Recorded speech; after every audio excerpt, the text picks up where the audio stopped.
Bismillahirrahmanirrahim.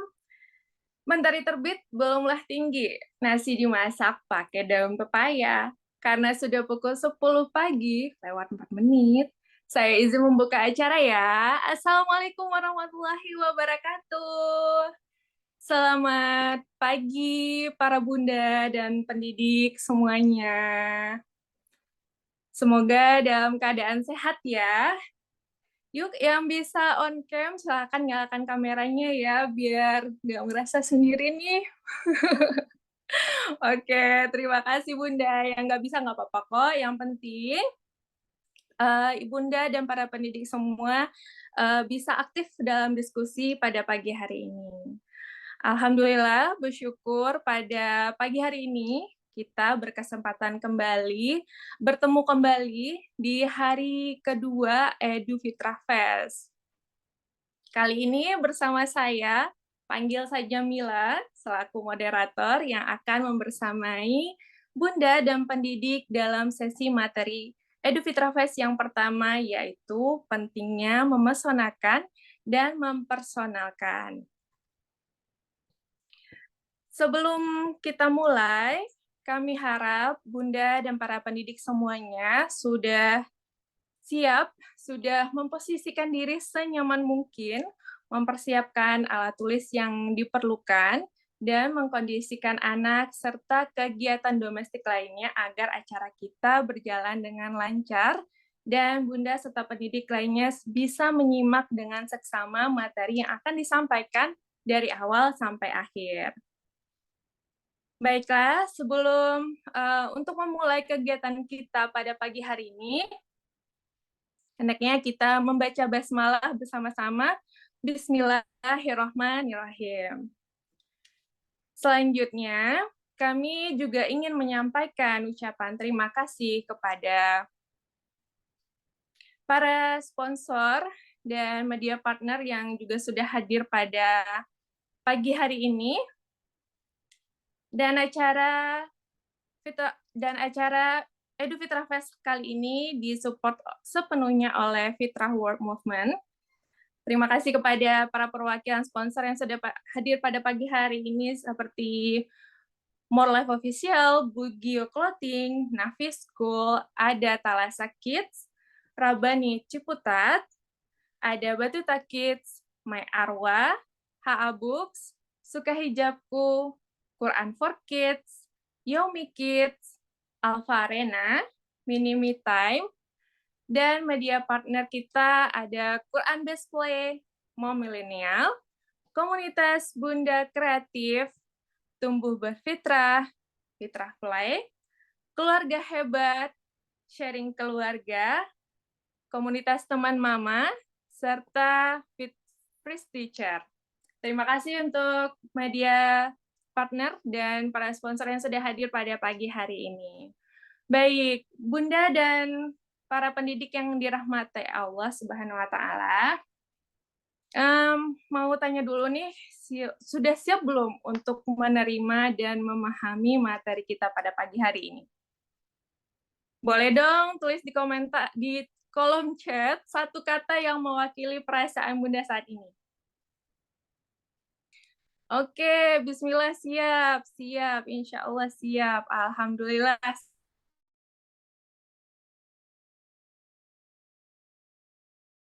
Ya, Bunda dan para pendidik semuanya, seperti yang kita ketahui, di dalam FBE itu fitrah diklasifikasikan menjadi 8 bagian. Benar apa benar? Benar ya. Nah, pertanyaannya adalah, apakah Bunda tahu apa saja 8 fitrah itu? Ada yang tahu nggak? Boleh dituliskan di kolom chat ya, 8 fitrah tadi apa saja? Oke. Atau ada yang tahu tapi nggak hafal? Coba kita cek kolom chatnya. Fitrah seksualitas, fitrah bakat, fitrah keimanan, betul. Fitrah jasmani, estetik, dan bahasa. Betul. Fitrah individual ada juga ya, betul. Fitrah perkembangan. Fitrah belajar. Wah, ada yang paling lengkap nih, Bun Vidya. Terima kasih, Bun Vidya. Fitrah keimanan, fitrah belajar, fitrah bernalar. Masya Allah. Fitrah belajar dan bernalar, betul. Masya Allah, Alhamdulillah ya. Sepertinya sudah banyak yang tahu dan paham 8 fitrah ini apa saja. Minimal tahu dulu ya Bunda ya, hafal dulu 8 fitrah ini apa saja, betul ya. Terima kasih Bunda Anissa, fitrah estetika dan bahasa. Nah, saya lanjut ke pertanyaan selanjutnya ya Bunda ya. Sekarang coba jawab pertanyaan ini. Termasuk fitrah apa saja, termasuk fitrah apa kalau misalnya anak fasih dengan kalimat thayyibah, hafal atau tahu doa ketika mau tidur misalnya, atau anak senang dengan si cerita tentang Rasulullah, kira-kira termasuk fitrah apa ya? Masya Allah, ada yang menjawab fitrah bernalar. Paling banyak menjawab fitrah keimanan dan bahasa. Fitrah keimanan dan bahasa, kalau hafal bernalar ya betul, Masya Allah. Terima kasih Bun Muli. Kalau senang cerita Rasulullah keimanan, kalau hafal bernalar, fitrah keimanan, fitrah belajar. Banyak yang masuk ya kalau satu fitrah ini ya Bunda ya. Tadi kalimat taibah, hafal dengan doa mau tidur misalnya ya. Oke, banyak yang menjawab betul ya Bunda ya, fitrah keimanan ya salah satunya ya. Kalau fitrah keimanan udah hafal lah ya sama fitrah yang satu ini. Masya Allah masih ada yang menjawab. Terima kasih Bunda dan para pendidik. Oke. Nah, pertanyaan selanjutnya nih, kita pindah ke pertanyaan selanjutnya. Kalau anak mampu menentukan pilihannya sendiri misalnya, terus dia percaya diri waktu diminta buat nyanyi, misalnya di depan banyak orang. Atau mampu mempertahankan mainan yang lagi dia pegang nih waktu dia lagi di playground misalnya. Ini termasuk fitrah apa ya Bunda ya? Coba jawab di kolom chat individualitas. Masya Allah, ini rata-rata jawabannya fitrah individualitas dan sosialitas. Betul sekali ya Bunda, fitrah individualitas ya jawabannya ya, lebih condong ke fitrah individualitas. Nah, dua fitrah dari pertanyaan tadi, yaitu fitrah keimanan dan fitrah individualitas, sosialitas, akan jadi topik utama kita nih pada pagi hari ini. Nah, insya Allah akan dipaparkan oleh Bunda Izzati selaku founder Namil Edufitra. Mana ya Bunda Izzati ya? Bun, udah hadir belum? Hadir. Masya Allah. Assalamualaikum Bun, sehat Bun? Salam, Kamila. Oke, tapi sebelum kita mulai, Bunda dan para pendidik, izinkan saya memperkenalkan beliau terlebih dahulu ya. Karena tak kenal maka tak sayang, kalau udah kenal ya kita belajar bareng. Bunda Izzati Robihamia merupakan lulusan Magister Manajemen Pendidikan Islam di PT IKI Jakarta. Merupakan sarjana hubungan internasional konsentrasi diplomasi Presiden University di Cikarang. Nah, untuk Bunda Izzati juga sudah menikah pastinya dan memiliki 2 orang putra yang berusia 5 tahun bernama Tizam dan 2 tahun bernama Tias. Saat ini Bunda Izzati tinggal di Petukangan Selatan, Pesanggerahan, Jakarta Selatan. Untuk riwayat pelatihan, beliau pada tahun ini sudah mengikuti pelatihan FBE dan FBL Intensive Class angkatan yang ketiga yang diselenggarakan oleh Fitrah World Movement. Lalu pada tahun 2020, beliau mengikuti takhasus Fitrah World Movement dan pendampingan homeschooling YB School of Life di tahun yang sama.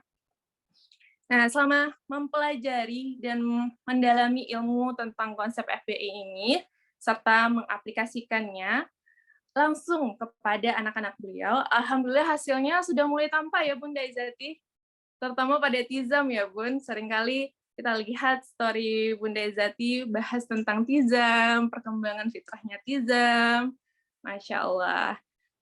Sebenarnya apa sih Bun indikator fitrah ini bertumbuh dan bagaimana sebaiknya orang tua bersikap serta penerapan konsep fitrah ini dalam membersamai tumbuh kembang Ananda. Untuk itu, marilah kita dengarkan bersama-sama pemaparan materi tentang pentingnya memesonakan dan mempersonalkan oleh Bunda Izati. Kepada Bunda kita persilakan. Iya, jazakallah khair, Kak Mila ya. Kak Mila sudah mengawali sesi ini dengan sangat semangat ya. Semoga ketular juga ya semangatnya kepada para bunda semua dan para pendidik pada pagi hari ini. Karena sebenarnya materi hari ini cukup padat ya. Karena membicarakan tentang fitrah keimanan dan fitrah individualitas. Namun insya Allah seiring berjalannya waktu, kita coba ya pelan-pelan ya. Kita coba pelan-pelan untuk mempelajari hal ini. Baiklah, saya mulai ya. Bismillahirrahmanirrahim. Assalamualaikum warahmatullahi wabarakatuh. Alhamdulillah bini'matihi tatimmus sholihat. Assalatu wassalamu ala rasulillahi sallallahu alaihi wasallam.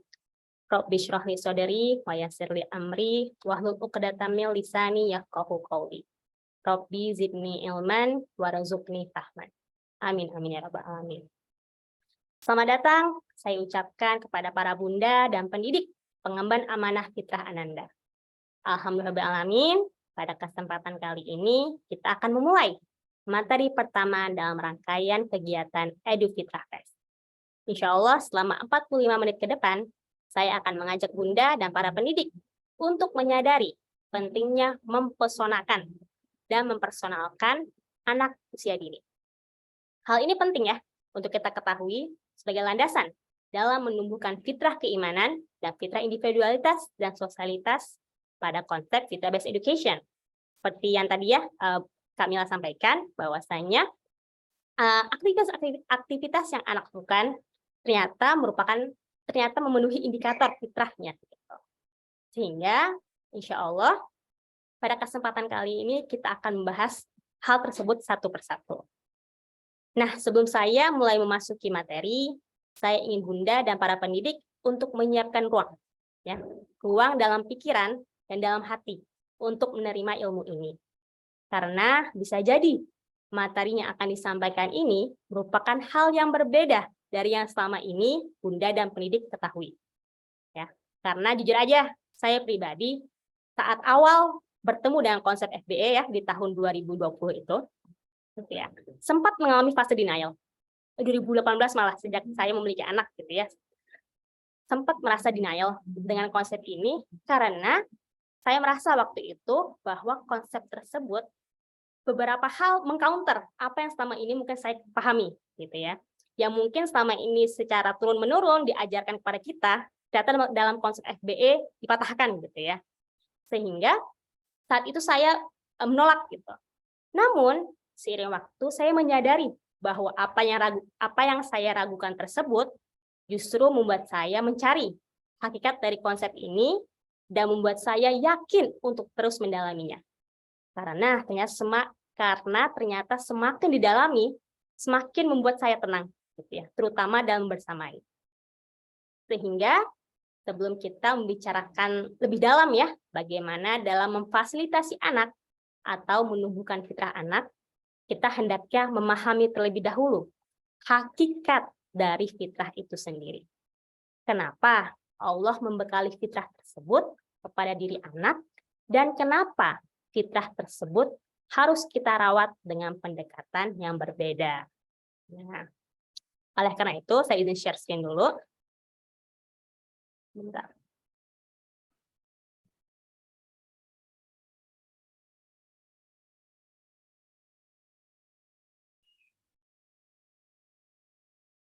Pak, sudah terlihat? Udah ya? Semoga. Ya, oke. Oke, baik. Bentar, saya.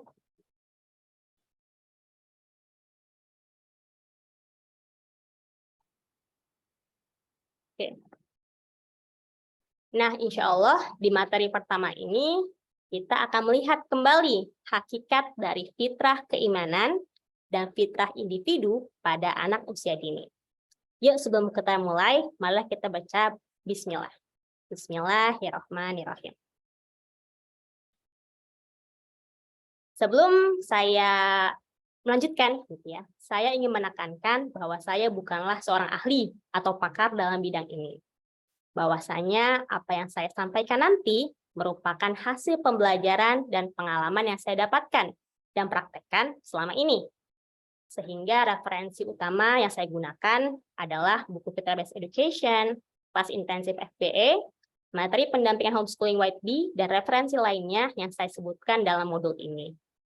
Maka tujuan disusunnya modul ini sebagai bentuk sharing ya, bentuk sharing akan ilmu dan praktek yang telah diterapkan untuk nanti dapat menjadi inspirasi dalam menjalankan pendidikan rumahan tersendiri.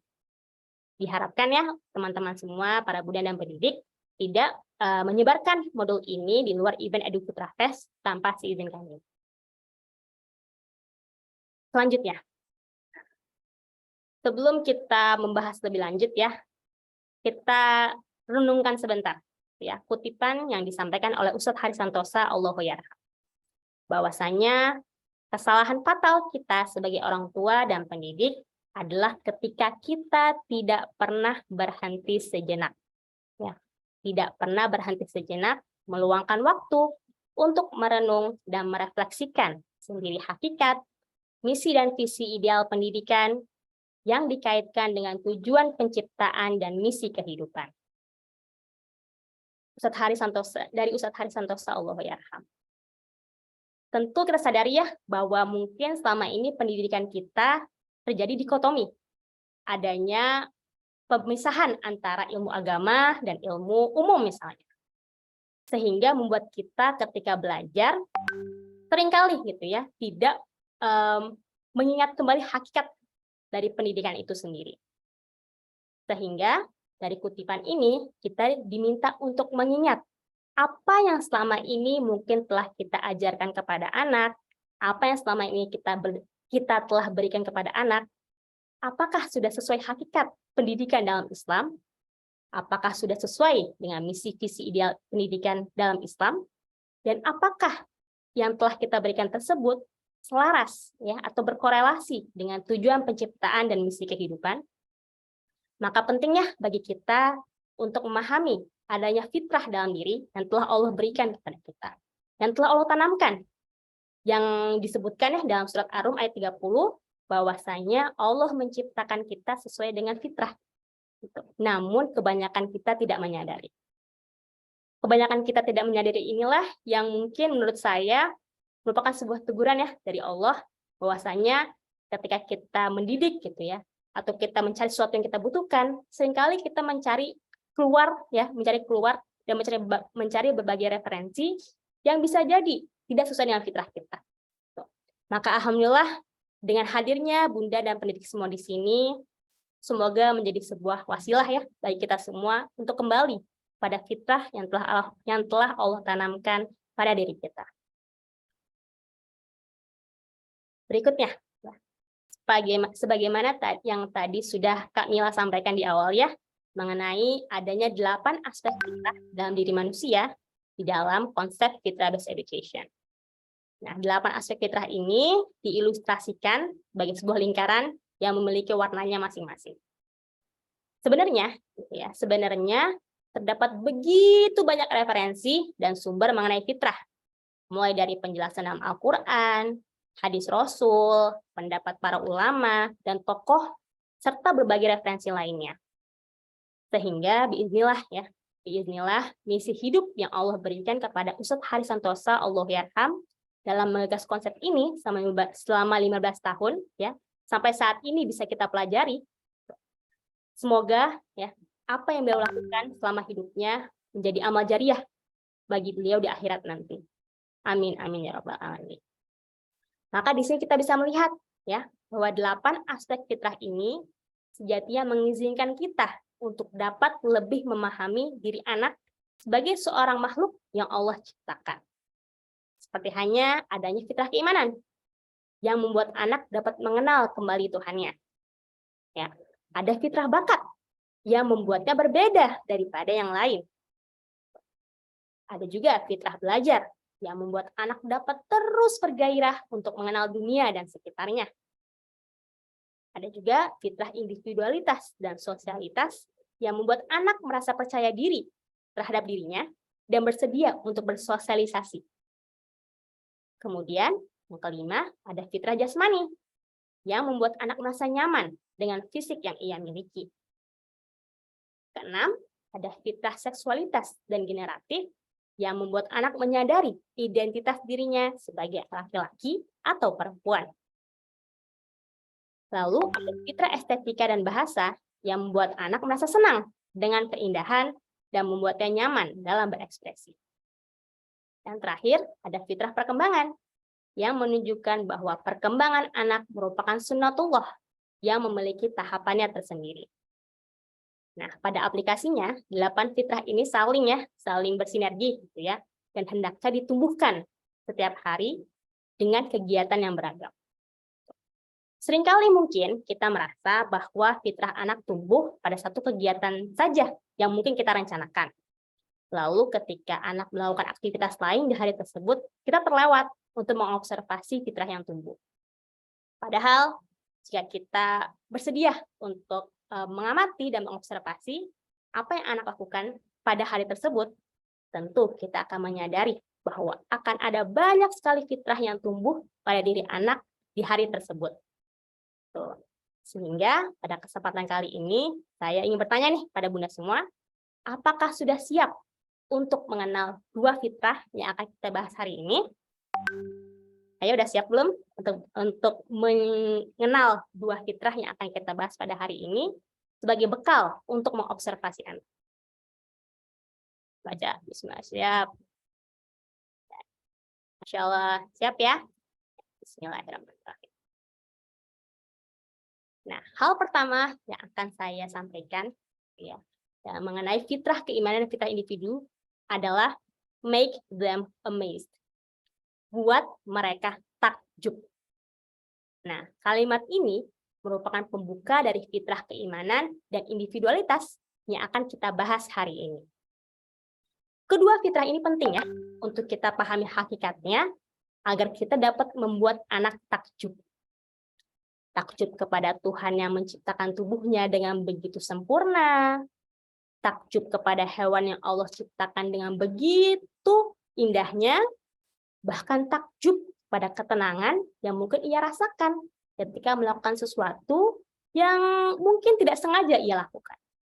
Ya. Nah, coba saya tanya para bunda dan pendidik semua di sini, aktivitas apa ya yang anak lakukan yang membuat bunda takjub saat melihatnya? Silakan. Seperti hanya misalnya ya ketika anak tiba-tiba gelar sejadah ketika azan tiba. Atau ketika tiba-tiba dia membaca sendiri ayat dalam Al-Quran yang selama ini mungkin kita perdengarkan ke dia. Coba Bun, saya mau tahu nih. Tiba-tiba bisa sholawat, kata Bun ini. Suka ke masjid saat azan, Masya Allah ya. Ikut ngaji atau sholat kakaknya, Bun Febriana. Tiba-tiba melakukan gerakan sholawat. Ikut ngaji yang kita baca. Kemudian Ratna mengajak sholat, main role play sendiri lama banget, terus ada monolog tentang Allah dalamnya, Masya Allah ya. Pas azan ngikutin sendiri sambil ambil sikap muazin, Masya Allah. Tiba-tiba suka gaya sujud atau Allah Akbar, ikut sholat ya, niatkan dan mengajak sholat ketika mendengar azan, lafalkan kalimat thayyibah, bisa sholat sudah beres, tiba-tiba bilang mau sholat sunnah, Masya Allah, ada sampai tahap itu ya.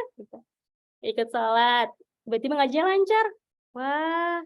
Tiba-tiba anak ngambil Quran ngaji sendiri, rekreasi dan bahan bekas, pakaiin sarung, buka mushaf dan baca huruf hijaiyah, bertanya tentang Allah itu sendiri. Ketika bacain surat pendek secara full di usianya 2 tahun dengan stuck kita. Ngikutin sholawat. Masya Allah, saya bacanya merinding Bun ya gitu ya. Kalau sakit minta tolong Allah gitu ya. Baca bismillah sebelum memulai sesuatu. Masya Allah. Ya. Itu baru satu hal aja mungkin ya yang kita sadari yang membuat kita takjub. Yang mungkin saat itu anak melakukannya karena senang aja, karena suka, karena mau aja ikutan gitu. Namun ya, tahukah Bunda gitu bahwa hal tersebut merupakan tanda fitrah keimanannya tumbuh. Tanda bahwa ia mulai mengenal Tuhannya, tanda bahwa ia mulai mengetahui gitu ya, apa yang ada dalam agamanya. Sehingga kita bisa melihat di sini ya, dalam video ini kita melihat bahwa anak kecil ini berusaha membaca Al-Quran. Al-Quran yang sebenarnya mungkin sulit ia baca, ya, karena tentunya bagi anak usia dini Al-Quran mungkin panjang ya dibanding mungkin Iqra. Namun karena ia merasa takjub dengan cerita bundanya yang menceritakan bahwa ada banyak kisah dalam Al-Quran, atau ada banyak keutamaan yang didapatkan bagi orang yang membacanya atau menghafalkannya, lalu berbagai hikmah yang sebenarnya jawabannya ada dalam Al-Quran. Dialog-dialog ataupun cerita yang Bunda sampaikan ya kepada anak mengenai Al-Quran, ternyata membuat ia jatuh cinta. Membuat ia jatuh cinta pada Al-Quran dan bersedia untuk berusaha membacanya. Maka Masya Allah ya, gitu ya, dari sikap kita atau mungkin dari aktivitas ibadah kita yang selama ini mungkin kita tunjukkan saja, ternyata membuat anak melihat, misalnya ketika ibunya sholat dan ketika ibunya berdoa, ibunya merasa tenang, lalu anak pun tergerak untuk ikut. Ketika melihat ibunya ngaji, dia menangis karena membaca ayat-ayatnya, dia pun penasaran, apa ya dalam Al-Quran sehingga membuat bunda saya menangis? Sehingga penting ya bagi kita untuk mempersonalkan anak pada tahap ini dan mempersonalkan mereka untuk dapat mencapai rasa takjub ini. Nah, mengawali fitrah keimanan, mari kita mulai memaknai kembali. Apa itu iman? Apa sih makna dari iman itu sendiri? Para ulama menyatakan bahwa iman adalah membenarkan dengan hati, tasdiqun bil qalbi, ya, mengucapkan dengan lisan, wa iqraru bil lisani, dan membuktikannya melalui amal perbuatan dengan anggota tubuhnya, ya. Amalun wa amalun bil arkan. Saya jadi teringat ya kajian yang disampaikan oleh Ustadz Umar Mita bahwasanya kondisi keimanan di zaman sekarang sungguh memprihatinkan. Di mana ya ketika terjadi fenomena alam seperti hanya gempa gitu ya, orang yang mengaitkan hal tersebut sebagai sebuah teguran dari Allah dianggap sebagai radikal, ya, dianggap mabuk agama gitu karena melihat fenomena alam sebagai sebuah peringatan dari Tuhan, misalnya seperti itu. Padahal gitu ya, bagi kita yang mungkin mengetahui gitu ya, bagi kita yang meyakini bahwasanya ada hari akhir dan juga ada qada dan qadar, tentu mengetahui bahwasanya apa yang terjadi di dunia ini merupakan kuasanya Allah. Sehingga gitu ya bagi orang yang mungkin melihat apa yang terjadi di dunia ini merupakan fenomena alam saja atau mungkin sebuah peristiwa saja gitu ya, menunjukkan bahwasanya mereka mungkin hanya berislam namun belum tentu beriman. Mereka tidak meyakini bahwa peristiwa yang terjadi di dunia ini sejatinya merupakan kekuasaan dari Allah. Ya. Karena ini sungguh yang memprihatinkan. Karena iman ini berkaitan dengan urusan hati, urusan lisan, dan urusan perbuatan kita. Iman tidak sekedar ucapan lisan seseorang yang memberikan pengakuan dirinya bahwa ia adalah orang beriman. Karena orang munafik pun bisa mengucapkan dengan lisannya kalau ia beriman, ya. Namun hatinya mengingkari kalau dia beriman kepada Allah. Iman juga bukan sebatas amal, perbuatan yang secara lahiriah tampak, gitu ya. Karena orang-orang munafik pun bisa juga mereka melakukan ibadah ataupun syariat yang baik, gitu ya. Namun mereka dalam hatinya tidak meniatkan hal tersebut kepada Allah. tidak melakukan hal tersebut untuk mencari ridho Allah. Maka kondisi tersebut ya menunjukkan bahwasanya orang munafik ini melakukan hal yang lain di mulut, lain pula di hati. Maka nauzubillah min dzalik ya. Semoga kita tidak termasuk ke dalam golongan ini. Dan karena itulah kita harus menyadari bahwasanya dalam menumbuhkan iman ini haruslah secara bertahap. Ya. Pertama tadi ya, tasdikun bil qalbi, meyakini dengan hati. Menumbuhkannya itu dari sisi spiritual, ya, yaitu bagaimana membuat anak percaya ya, bahwa Allah adalah Rob yang maha segalanya. Bagaimana anak tahu gitu ya, anak percaya gitu bahwasanya hujan ini diturunkan Allah, tubuh ini diciptakan oleh Allah gitu, dan lain sebagainya. Sehingga anak meyakini dalam hati gitu ya. Kemudian dilanjutkan dari sisi kontekstual, yaitu bagaimana anak dapat menyatakan ya tadi wa iqraru bil lisani. Ya setelah dia percaya, setelah dia oh iya benar Allah nih gitu. Maka ia bisa menyatakan bahwasanya siapakah Tuhanku? Allah. Siapakah Rasulku? Muhammad gitu. Apakah kitabku? Gitu ya, Al-Quran. Gitu. Dia bisa menyatakannya bukan karena dia hafal saja gitu, namun karena dia percaya dan yakin bahwa iyalah, gitu, bahwa Allah lah Robku. Dan terakhir ya, wa amalun bil arkan gitu ya. Baru deh dari sisi ritual, gitu. Yaitu bagaimana dari keyakinannya tadi ya dan deklarasinya tadi membawa anak untuk dapat bersedia untuk dapat bersedia melakukan ibadah ritual yang diperintahkan. Sehingga ya, mengenai fitrah keimanan ini kita tidak cukup jika hanya melihat keimanan anak dari sisi ritualnya saja. Ya, anak udah sholat nih, oh udah memang keimanannya tumbuh. Anak rajin ngaji nih, oh ini keimanannya tumbuh nih. Namun, hendaknya kita perhatikan kembali bagaimana ia memaknai iman tersebut dalam diri. Apakah ia tahu bahwa Allah yang membuatnya dapat menghirup udara pagi ini? Apakah ia yakin bahwa Allah melihat apapun yang ia lakukan? Apakah ia bersedia untuk melakukan ibadah tanpa pamrih? Nah, coba kita ingat kembali ya Bunda dan para pendidik. Apakah kita selama ini masih fokus mengajarkan keimanan dalam bentuk ritual kepada anak? Nggak perlu dijawab ya, cukup merefleksikan dalam diri apa yang selama ini sudah saya lakukan kepada anak terkait fitrah keimanan ini. Berikutnya, setelah kita memaknai, kita sudah memiliki pemahaman yang sama terkait iman, maka kita harus mengetahui bagaimana karakteristik dari iman itu sendiri. Dalam bahasa Inggris, kepercayaan terdapat dalam 3 bentuk, yaitu belief, trust, and faith. Pertama, belief. Belief itu ketika kita percaya berdasarkan pengetahuan. Jadi ketika kita mengetahui nih 1 + 1 sama dengan 2, gitu ya. Karena cara rumusnya begini, gitu ya. Itu namanya belief.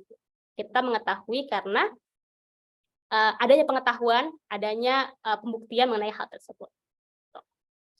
Yang kedua, trust. Yaitu ketika kita percaya berdasarkan pengalaman. Seperti halnya kepercayaan kita kepada orang tua dan teman terdekat karena pengalaman yang kita dapatkan. Ketika mungkin kita disayang oleh ibu kita gitu ya, kita merasa percaya untuk menceritakan cerita kita kepada ibu kita, nah itu disebut trust. Yang terakhir adalah faith, yaitu secara spiritual, di mana kepercayaan tersebut berasal dari dalam jiwa, di mana pada hakikatnya setiap anak yang lahir dalam keadaan fitrah ya, yang mencari tahu kebenaran mengenai Tuhannya. Sehingga dari karakteristik iman ini kita harus memahami ya bahwa sebagai orang tua hendaknya menumbuhkan fitrah keimanan dimulai dengan menularkan semangat ya, menularkan keimanan tersebut kepada anak. Nah, maksudnya apa nih gitu ya? Maksudnya dengan menularkan keimanan ini ya, dengan menumbuhkan kecintaan kepada Allah ya, kepada Rasul, pada Al-Quran dari diri kita sendiri. Ya. Maka kita bisa melihat ya bahwasanya orang tua yang cinta gitu ya, yang cinta dengan sholat, yang cinta dengan mengaji gitu ya, karena mau mendapatkan kasih sayang Allah gitu. Tentu akan menularkan semangat ini, akan menularkan imaji ini kepada anak. Sehingga ya, hal pertama yang harus kita lakukan dalam tahapan keimanan adalah cinta sebelum bisa. Tumbuhkan cinta anak kepada Allah sebelum memintanya untuk bisa melakukan ibadah. Tanamkan dulu strong why. Strong why kenapa gitu ya Allah perintahkan kita untuk sholat. Kenapa Allah sayang kepada anak yang soleh gitu. Kenapa Allah senang dengan anak ketika melakukan kebaikan gitu.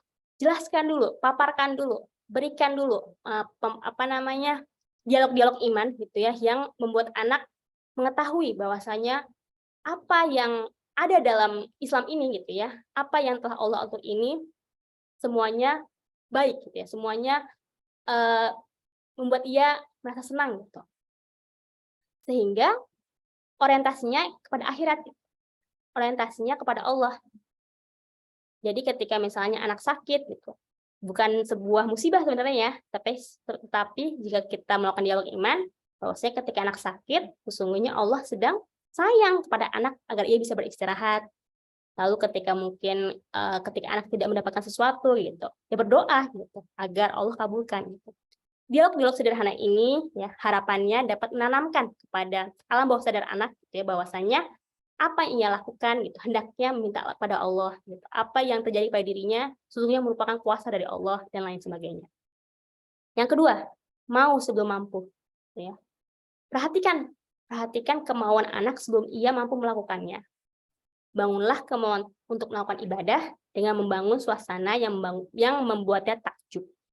Seperti halnya yang tadi saya sampaikan ya, ketika kita menangis saat membaca Al-Quran karena meresapi artinya, ketika kita sedang khusyuk berdoa. Ya. Tunjukkan kepada anak nikmatnya beribadah tersebut untuk membuatnya dapat melihat dan mau ya untuk melakukan hal yang sama. Meskipun saat itu mungkin dia belum memaknai gitu ya, namun dia berkeinginan, ya dia mau gitu untuk melakukan hal yang sama. Nah, sehingga pentingnya bagi kita sebagai orang tua untuk senantiasa merefleksikan diri sejauh mana cinta kita kepada Allah sampai segala kondisi hanya bergantung kepadanya. Nah, ini sih yang berat mungkin ya bagi kita sebagai seorang ibu.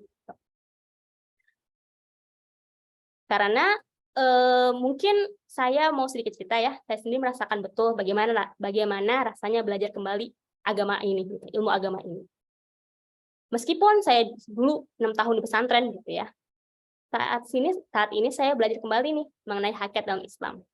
Mulai dari akidah, ibadah, syariat, dan lain-lain yang mungkin selama di pesantren diajarkan, namun belum benar-benar mungkin saya yakini saat itu. Sehingga ketika saya sudah mengetahui strong why, kenapa saya harus memahami akidah yang benar, kenapa saya harus beribadah dengan benar, gitu. Saya baru mencari lagi ilmu ini dan memaknai lebih dalam.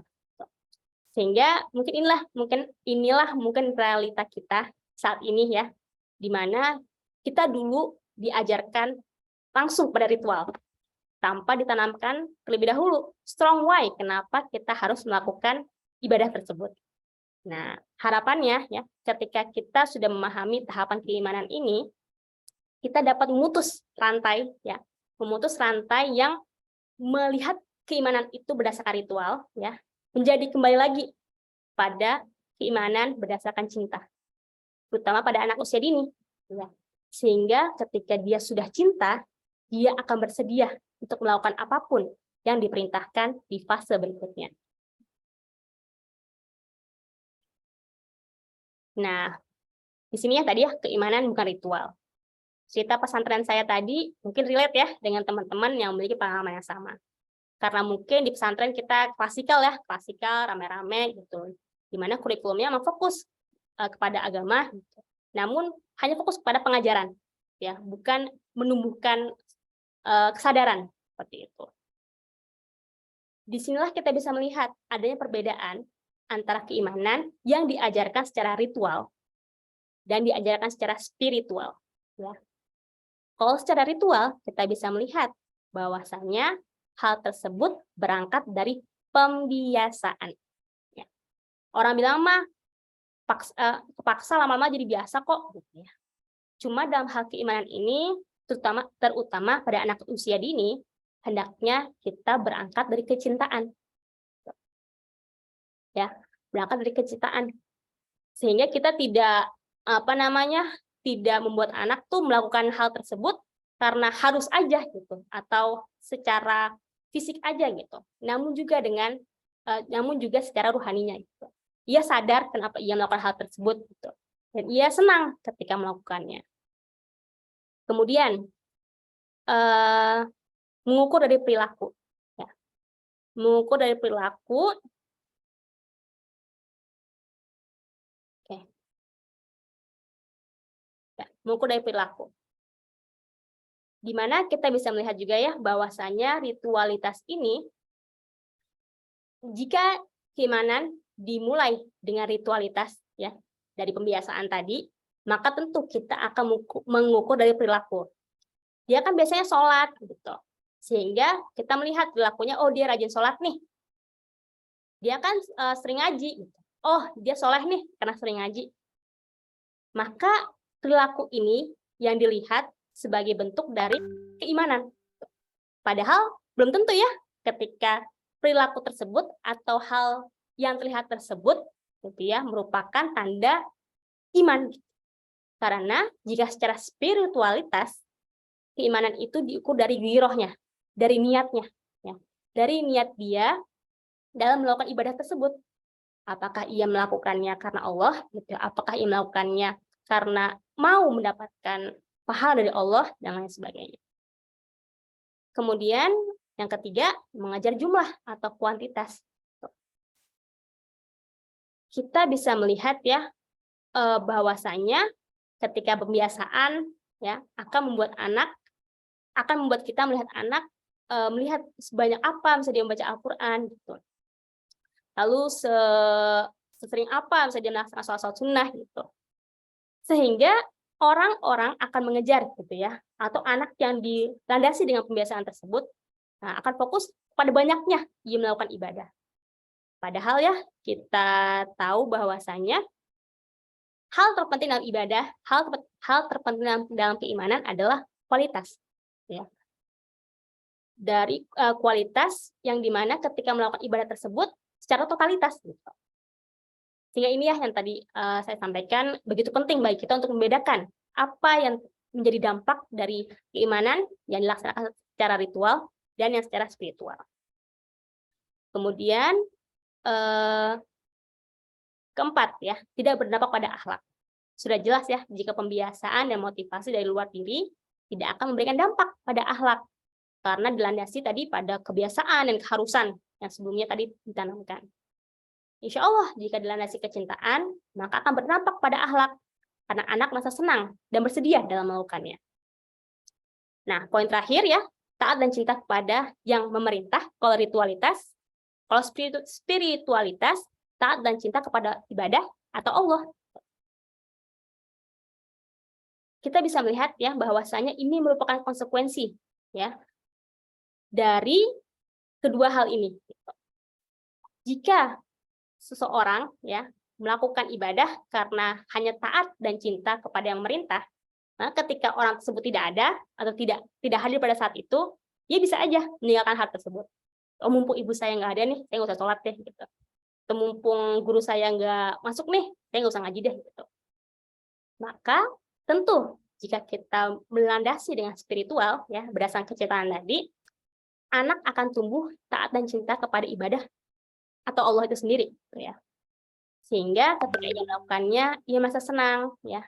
Ia berharap apa yang ia lakukan itu mendapatkan ridho Allah dan kebaikan dari Allah gitu. Dan meyakini gitu ya bahwasanya apa yang ia lakukan itu mendapatkan pahala seperti itu. Oleh karena itu, tujuan akhir kita dalam fitrah keimanan ini adalah untuk membuat anak ridho. Ya, anak membuat ridho sebagaimana dalam dalam bacaan di bawah ini ya, doa di bawah ini. Raditu billahi robba wa bil islami dina wa bi Muhammadin nabiyya wa rasulah ya. Kita membuat anak merasa ridho dengan Tuhannya sebagai Rob dengan Islam sebagai agamanya dan juga Nabi Muhammad sebagai rasulnya. Tentu ya ketika dijabarkan seperti ini, bingung nggak Bun? Pusing nggak? Kok kayak berat banget ya menanamkan keimanan bagi anak gitu. Kok kayaknya yang saya lakukan ini salah deh kayaknya deh gitu ya. Tenang gitu ya. Karena tentu gitu ya, jika kita hanya fokus pada usaha kita, tentu kita akan merasa kecewa ya. Karena kita merasa bersalah akan apa yang telah kita lakukan sebelumnya. Maka ketika sudah menyadari hal tersebut, minta pertolonganlah kepada Allah. Berdoa kepada Allah agar dapat diberikan petunjuk untuk dapat memperbaiki apa yang selama ini mungkin keliru dilakukan. Ya. Nah, maka setelah kita memahami hakikat dari keimanan dan menyadari ya perbedaan antara ritualitas dan spiritualitas, sekarang kita masuk ke dalam pembahasan kenapa ya fitrah keimanan ini harus dipersonalkan. Nah, secara bahasa mempersonalkan atau memesonakan ya merupakan upaya untuk membuat kagum atau membuat suatu hal itu menjadi menarik perhatian. Tentu mempersonalkan dalam konteks ini adalah mempersonalkan Allah sebagai Rob kepada anak. Sehingga cara yang dapat dilakukan adalah dengan membuat anak memiliki pandangan positif tentang Allah. First impression yang terbaik pada Allah. Karena kita, orang tuanya merupakan perwakilan Allah untuk mengenalkan dirinya. Ya, tentu ya kita nggak mau fitrah keimanan anak tercederai karena sikap yang kita lakukan. Seperti hanya ya kita bisa melihat dalam tulisan ini ya, dalam hadis ini, bahwasanya ketika Rasulullah sedang menggendong seorang anak dan anak tersebut ya mengencingi baju Rasulullah, ibunya pun menarik ya dengan paksa karena khawatir, aduh kamu kok kencingin Rasulullah sih gitu. Yang ternyata membuat Rasulullah menegur ibu tersebut gitu ya.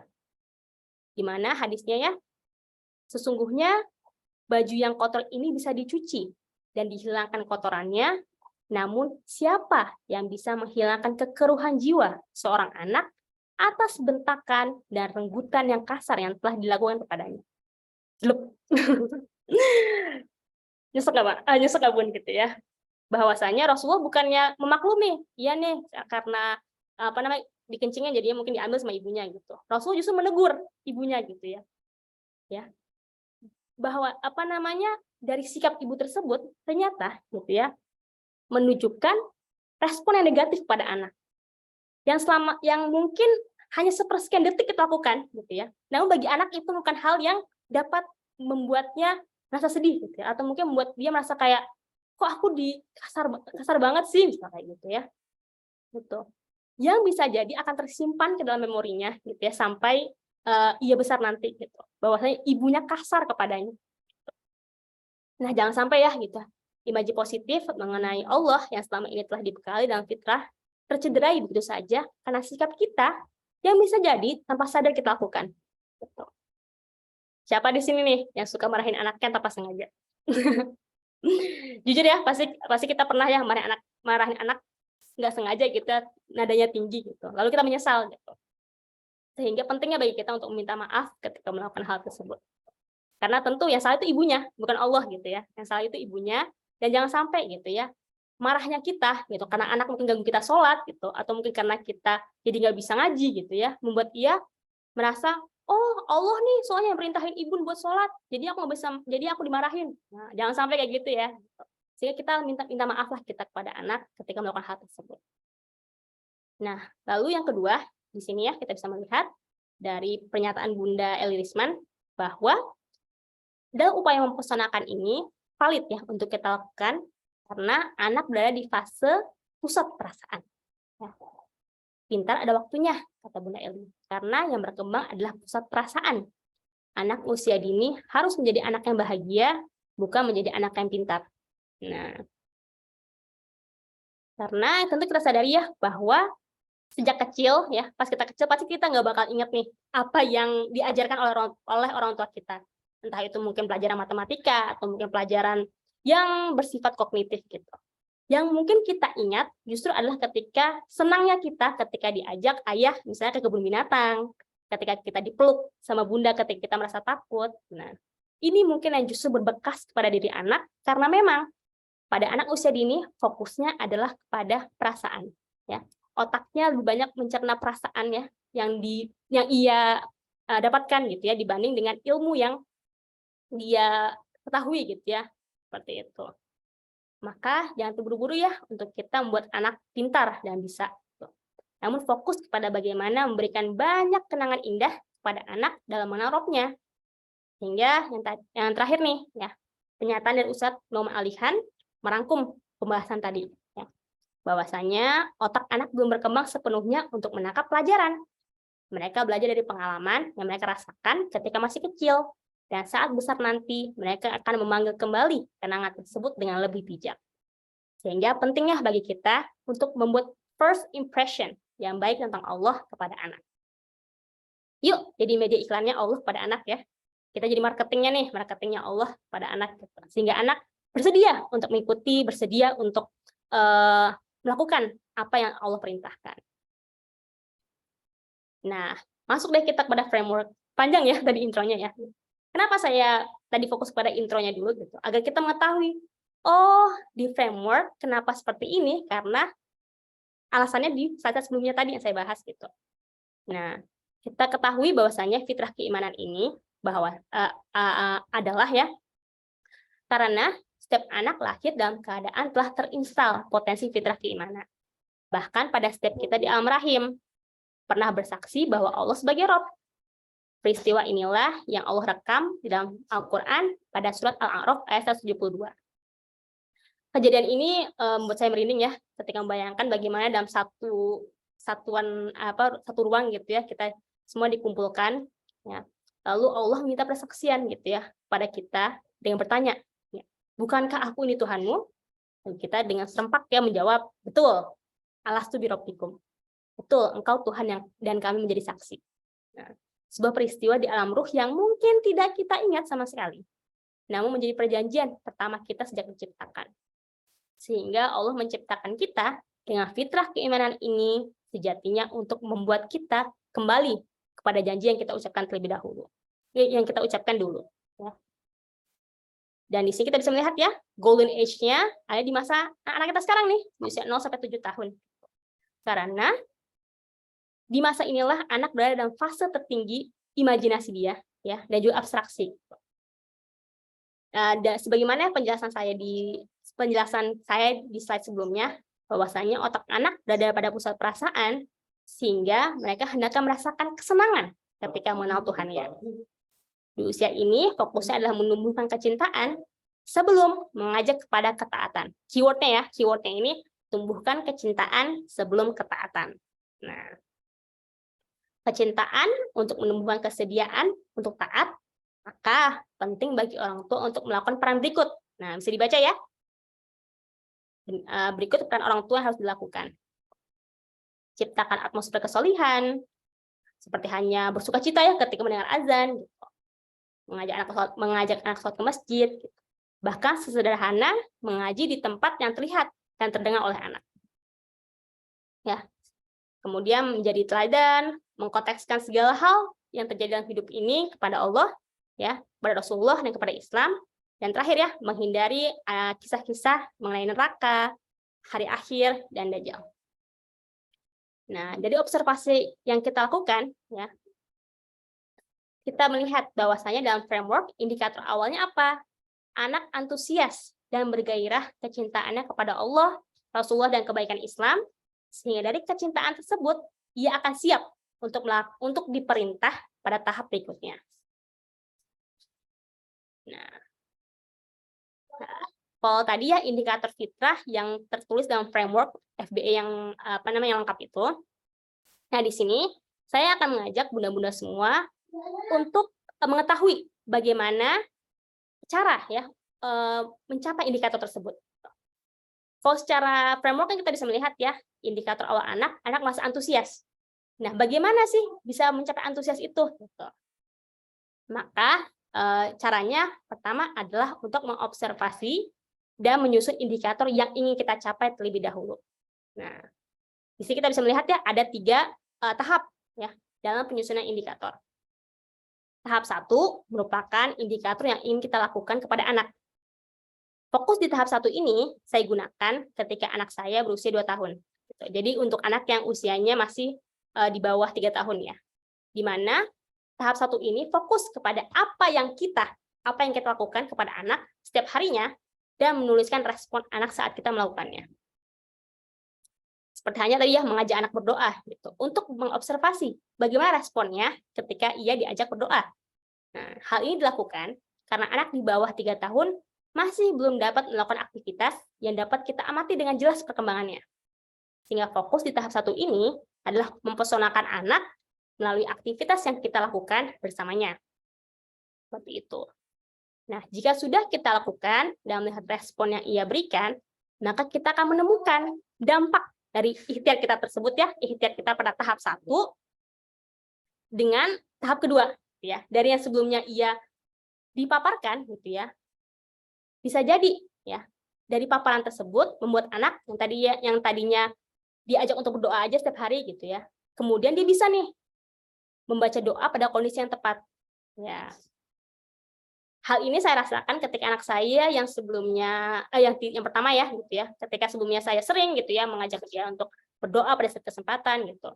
Menjelang usia 3 tahun, dia bisa membaca ketika naik kendaraan subhanalladzi subhanallah tanpa kita suruh gitu. Namun karena dia sudah terbiasa gitu ya, sudah sering mendengar orang tuanya menyampaikan hal tersebut ya, membacakan doa tersebut,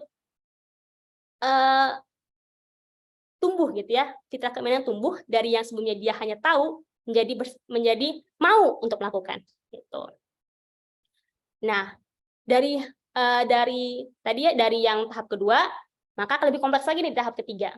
Ketika dia mengetahui misalnya, ketika dia sudah bersedia membaca doa pada kondisi yang tepat, dia akan merefleksikan ya kejadian tersebut pada Allah. Kenapa ya kita harus tadi berdoa sebelum berangkat gitu ya? Karena agar Allah melindungi kita misalnya. Makanya kita berdoa pada Allah agar Allah melindungi kita dalam perjalanan ini. Nah, indikator ini yang saya tuliskan ini hanyalah contoh gitu ya, hanyalah contoh yang saya tuliskan ketika saya amati pada anak saya yang pertama yang bisa jadi membutuhkan waktu berbulan-bulan ya, berbulan-bulan dalam mengobservasinya. Karena kita tidak pernah tahu ya berapa lama kita harus mengajak anak sampai ia bersedia untuk membaca doa di saat yang tepat. Ya. Berapa banyak anak harus berusaha bersedia untuk membaca doa tersebut sampai akhirnya ia bisa merefleksi dari doa tersebut menjadi apa yang terjadi di sekitarnya gitu. Maka inilah yang ingin saya sampaikan. Indikator ini ya bukanlah indikator di sekolah yang harus tercapai dalam 1 tahun misalnya. Namun indikator ini akan menjadi gambaran bagi kita untuk dapat yakin bahwasanya anak kita senantiasa bertumbuh.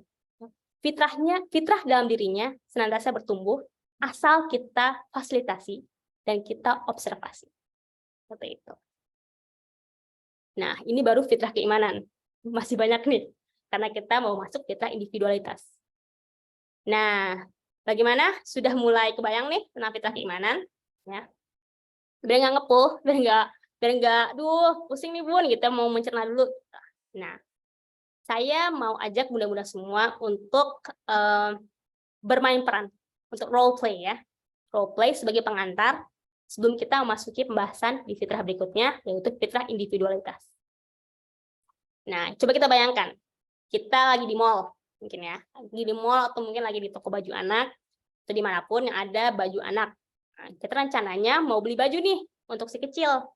Udah milih nih, oh bagus banget yang ini nih. Nah, tapi ternyata si kecil, yang anak bunda, malah pilih baju yang lain. Yang mungkin di rumah tuh ada model yang sama. Ya. Mungkin cuma beda dikit lah gitu. Cuma warnanya sama gitu ya, modelnya sama. Mungkin bedanya cuma coraknya mungkin. Ya. Sehingga apa yang akan bunda lakukan ketika menghadapi situasi tersebut? Karena bunda memiliki keinginan mau belikan baju yang ini, tapi si kecil ya Ananda maunya baju yang ini nih. Nah, apa yang akan bunda lakukan untuk menjadi win-win solution bagi bunda dan anak? Silakan.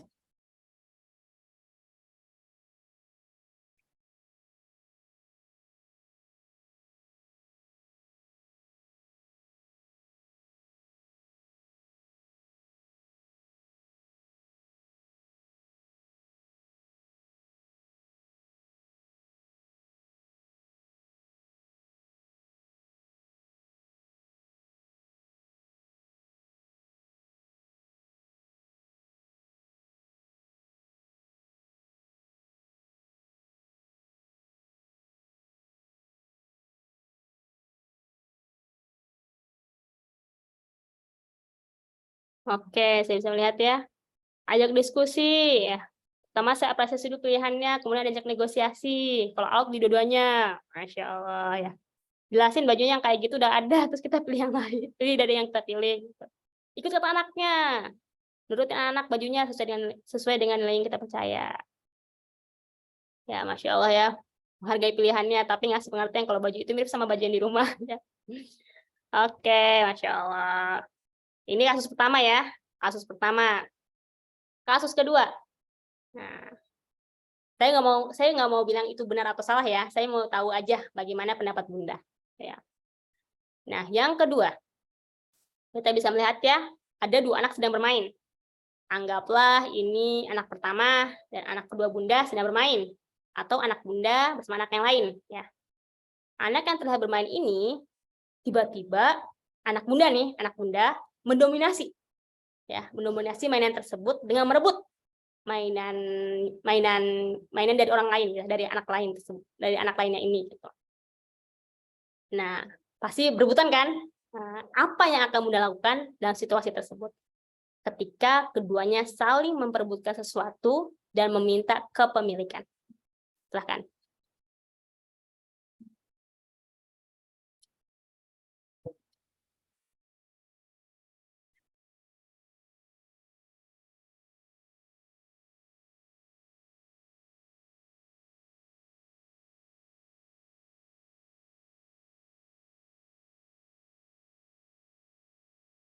Minta anak ngalah, coba ngerelain sama jelasin kepemilikan punya siapa. Minta anak buat main giliran, jika mainannya nggak bisa buat main bareng. Dijelaskan semua punya Allah, menjelaskan ke anak kalau itu bukan miliknya, harus izin dulu kalau mau pakai dan nggak boleh rebut. Nah, pura-pura nggak lihat Bunda bahasa. Biarin berantem aja ya, gitu ya. Kasih tahu itu mainan punya siapa, kalau mau main giliran, izin dulu kalau mau minjem. Jika mereka tidak berkelahi atau sampai menangis, saya biarkan saja, gitu ya. Tergantung punya siapa. Oke, Masya Allah nih, udah pada pinter-pinter kayaknya bunda-bunda semua di sini, ya. Nah, dari dua situasi tadi, ya, mengingatkan kita semua bahwa anak usia dini memiliki fitrah individualitas, yaitu memiliki kecenderungan untuk melihat dirinya sendiri. Kalau misal kata orang mah kayak kacamata kuda nih, anak lihatnya lurus saja, atau enggak anak sebagai pusat semesta ya, kalau dibilang sama Ustaz Harimah, anak sebagai pusat semesta ya, dia ngerasa aku nih yang paling penting di dunia ini, gitu ya. Aku yang utama. Gitu. Ini semua punya aku, gitu ya. Aku ini yang paling berharga. Sehingga fase ini, jangan heran ya Bun ya, fase ini merupakan fase yang paling krusial bagi anak, ya, yang bagi kita sendiri juga. Karena merasa kok anak saya kok gini banget, kok maksa banget gitu ya, kok maunya apa-apa aku gitu. Karena emang inilah cara Allah dalam membuat anak membentuk konsep dirinya. Sehingga pada fase egosentris ya, anak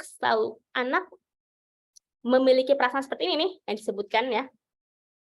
Karena hal tersebut perlu ia lalui untuk dapat membentuk identitas dirinya sebagai seseorang yang Allah ciptakan gitu ya. Bahwa dia adalah seorang izati, dia adalah seorang tizam, dia adalah seorang tias yang berbeda daripada yang lain gitu. Mungkin bagi sebagian orang sikap seperti yang di sini nih adalah egois ya. Padahal jika fase egosentris ini tidak dibimbing dengan baik dapat berkembang menjadi egois. Nah, maka jika egosentris ini dirawat dan diberikan ruang untuk berkembang sesuai fasenya, akan muncul sebagai sebuah konsep diri pada anak. Ketika ia merasa selalu ingin diutamakan, semua tentang aku, semua adalah milikku, gitu ya. Aku yang berharga, aku yang utama, ya. Pada usia 0-6 tahun ini, ketika kita sudah berhasil melewatinya, ya, dan anak sudah terpuaskan, anak sudah terpenuhi keinginannya tersebut, ya, mindset dia tersebut, gitu ya. Insya Allah, gitu. Setelah di usia 7 tahun, ia akan siap ya untuk bersosialisasi. Kalau kata Bunda Sofi Indraswari, di usia 0-2 tahun ini, anak fokus pada menyusui ya, pada menyusui ibunya miliknya lah gitu ya, nggak boleh ada yang rebut ibu aku nih, gitu. Karena emang ASI merupakan hak prerogatifnya anak. Gitu. Namun ternyata di proses mengasihi itu, anak merasakan perasaan berharga dan diutamakan. Seperti hanya ketika ia menangis gitu ya, dan bunda segera menyusuinya. Tuh. Maka ia akan tumbuh kepercayaan dirinya karena mengetahui bahwa bunda dapat memenuhi kebutuhanku. Adapun di fase berikutnya, kata Bunda Sofi, yaitu di usia 3-6 tahun, anak akan mulai bernegosiasi nih. Ya, mulai menyampaikan argumentasinya mengenai hal yang ia inginkan. Maka di fase ini, orang tua hendaknya memuaskan kepemilikan anak seiring dengan mempesonakannya kepada indahnya berbagi. Ya, seperti tadi ya yang bunda-bunda sampaikan, jelaskan gitu ya, iya tapi berbagi senang loh kalau temennya bisa main bareng, seperti itu. Atau mungkin ya udah kalau misalnya mau pinjam, kalau misalnya udah boleh pinjemin, bilang ya gitu. Nah, karena ini penting gitu ya, ini penting untuk tidak membuat anak mengalah atau mungkin membuat anak merasa tidak dihargai gitu. Karena jika fase egosentris ini tidak terpenuhi, anak akan cenderung takut untuk berbeda, ya. Ketika tadi ya kita mungkin meminta anak untuk berbagi ketika tidak bersedia, dipaksa untuk mengikuti pilihan yang kita berikan gitu ya. Bahkan tidak dianggap pendapatnya. Bisa jadi ya, dia akan tumbuh dengan perasaan takut dan tidak berharga. Self-esteem-nya tidak tumbuh karena tidak ada self-acceptance yang dilakukan. Maka jika mungkin anak bunda berada dalam fase ini, bersabar ya bun, gitu ya. Karena fase ini sebenarnya nggak lama kok, 6 tahun, ya 6 tahun. Namun pasti melelahkan, karena kita harus nego terus, gitu ya, harus mengasih pengertian terus, gitu ya, harus memberikan pemahaman kepada orang lain. Ini emang belum mau ya, belum mau salaman, belum mau berbagi, gitu. Jadi bukan kita justru malah, iya nih emang nih dia pelit, oh emang nih dia emang nggak suka kayak gitu. Nah justru jangan kayak gitu, yang justru mungkin melukai self-esteem-nya gitu, melukai kepercayaan dirinya. Nah, maka dari itu bun ya, gitu. Jangan lupa ketika kita merasa ragu atau sulit ya dalam bersamai anak, mintalah kepada Allah untuk dikuatkan dalam membersamai. Seperti itu. Nah, maka ini saya mau mengajak bunda semua dan para pendidik untuk memperhatikan ya apa yang memperhatikan upaya yang kita lakukan dalam mempersonalkan anak usia dini, yaitu dengan melakukan action dan memperhatikan efek yang dilakukan, efek yang didapatkan, maaf. Seperti halnya yang pertama, memberikan anak kesempatan memilih. Insya Allah, dampaknya akan membuat ia tumbuh menjadi seseorang yang dapat menentukan pilihannya sendiri. Kemudian, yang kedua, ketika kita menghargai kepemilikan anak, berupa barang atau hal yang ia klaim miliknya, maka pada dasarnya aksi tersebut akan membuat anak terdorong untuk menjaga barang miliknya tersebut. Jangan lupa ya bun ya, yang ketiga, untuk mengapresiasi pencapaiannya, sekecil apapun itu. Misalnya ketika anak berhasil nih, aku berhasil buku baju sendiri nih bun, barakallah nak, gitu ya. Itu akan membuat anak merasa percaya diri dengan kemampuannya. Lalu memenuhi haknya ya, memenuhi haknya, hak bermain, hak ditemani, ya, hak disuapi, hak dimandikan, hak disayang, dan berbagai hak yang mungkin suka kita anggap sepele ya bagi diri kita kepada anak, gitu ya. Namun yakinlah ketika ia minta bun mau dipeluk gitu ya, penuhilah. Karena jangan sampai ya ketika mungkin kita tidak dapat memenuhinya, ia akan meminta haknya tersebut kepada orang lain. Nauzubillah ya gitu. Ketika mungkin nanti di saat ia besar nanti gitu, dia justru minta kasih sayang dari orang lain karena tidak dapat dari orang tuanya. Seperti itu. Terakhir, mendengarkan pendapatnya. Pendapat yang mungkin sepele dan bisa jadi ditolak oleh bunda, namun yakinlah ketika bunda dan pendidik memberikan mereka kesempatan untuk sekedar menyampaikan apa yang ada di pikirannya, akan memberikan dampak yang besar baginya di masa depan. Ya. Oleh karena itu, yuk bunda dan para pendidik, kita coba ingat kembali apa yang selama ini kita lakukan kepada anak. Apakah kita pernah melakukan hal yang ternyata justru mencederai kita individunya? Cukup disimpan bun ya, cukup diingat-ingat saja dalam hati apa saja yang mungkin sudah kita lakukan sebelumnya. Maaf.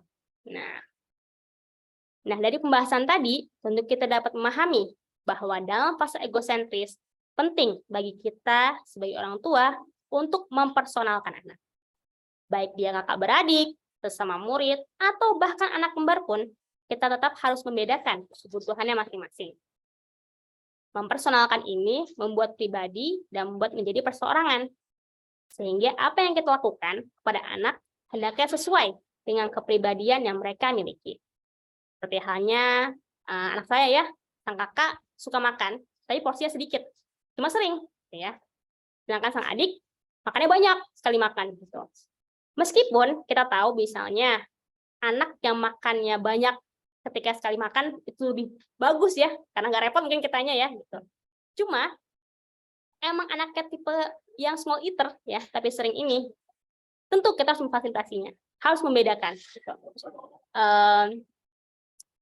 Sehingga kita bisa melihat di sini ya, bahwasannya hadis dari Rasulullah ya, dalam suatu majelis, Rasulullah mengingatkan para sahabatnya, hormatilah anakmu dan didiklah mereka. Allah memberi rahmat kepada seseorang yang membantu anaknya sehingga sang anak dapat berbakti kepadanya. Salah seorang sahabat bertanya, ya Rasulullah, bagaimana cara membantu anakku sehingga ia dapat berbakti kepadaku? Rasulullah menjawab, menerima usahanya walaupun kecil, memaafkan kekeliruannya, tidak membebaninya dengan beban yang berat, dan tidak pula memakinya dengan makian yang melukai hatinya. Hadis riwayat Abu Daud. Nah, jika kita amati ya, maka pertanyaan sang sahabat adalah bagaimana? Ya, bagaimana cara membantu anakku sehingga ia dapat berbakti kepadaku? Membantu anakku dalam pengertian ini adalah mengenai apa yang bisa orang tua lakukan untuk dapat membantu anak taat kepada orang tuanya. Fokus kepada memenuhi hak anak dulu, baru memintanya untuk menjalankan kewajiban. Nah, sehingga Rasulullah pun menjawab ya tadi ya, usahanya walaupun kecil, maafkan kekeliruannya, tidak membebaninya dengan beban yang berat, dan tidak pula memakinya dengan makian yang melukai hatinya. Masya Allah ya Bun ya, para pendidik semua, ketika kita kupas satu persatu seperti ini, semakin yakin kita bahwasanya Islam begitu menyeluruh, mengatur segala aspek dalam kehidupan, mulai dari hal sekecil menerima usahanya, ya, dan ternyata berdampak pada ketaatan anak pada orang tuanya. Masya Allah. Oleh karena itu juga ya, kita bisa melihat pernyataan dari Ustadz Adrian Rusfi yang mengatakan bahwasanya di usia 7 tahun bukanlah usia sosialisasi, ya, tapi usia individualisasi, ya, di usia sebelum 7 tahun. Maka pada usia inilah anak belajar tentang konsep diri, membangun ego, dan menegakkan hak-hak individualitas, berani tampil beda, dan sebagainya. Maka jangan heran ya Bun, jika saat ini mungkin anak begitu berani tampil di depan, ya, begitu pede, pakai baju yang mungkin nggak sepadan, kita lihatnya, gitu ya. Bahkan melakukan hal yang absurd banget mungkin kita lihat, gitu ya. Berikanlah ia ruang untuk menunjukkan hal tersebut, ya. Terimalah ia dalam segala situasi, karena sebagai sebuah ikhtiar bagi kita dalam membangun rasa percaya dirinya, yang insya Allah akan menjadi bekal baginya dalam membela agamanya. Nah, lanjut ya. Masih sanggup? Apa sudah makin ngepul? Nah, insya Allah sedikit lagi ya kita bahas, karena ini agar Bunda semua dan para pendidik dapat mengobservasi nih mengenai fitrah, keimanan dan fitrah individu. Nah, kita lihat ya, bahwasanya fitrah individualitas merupakan fitrah individualitas ya merupakan ya hakikat manusia, karena ia dilahirkan sebagai individu, sekaligus juga sebagai makhluk sosial atau ketergantungan pada sekitarnya. Dan manusia memerlukan interaksi sosial dengan kehidupan di sekitarnya. Sehingga sebagaimana yang disebutkan tadi, masa keemasan fitrah ini juga berada di masa palatif, ya, agar di usia 7 tahun nanti ia siap untuk bersosialisasi dan menerima perbedaan yang terjadi di luar dirinya. Jangan lupa ya, ketika memenuhi ego, ya, di keywordnya nih, kita juga hendaknya memupuk empati agar anak tidak menjadi egois. Maka peran kedua orang tua sangatlah penting ya dalam hal ini, terutama ayah, sebagai sang pemuat ego.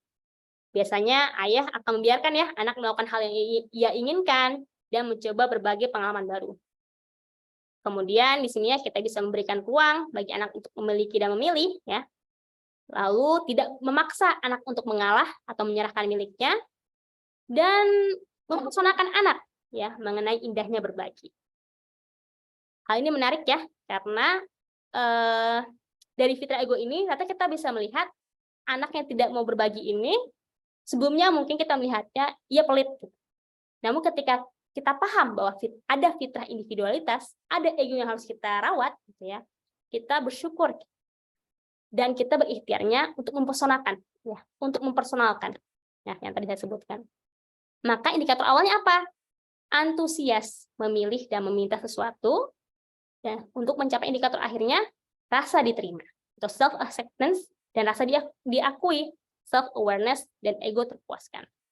Nah, pertanyaannya, bagaimana nih Bun cara untuk mencapai indikator tersebut?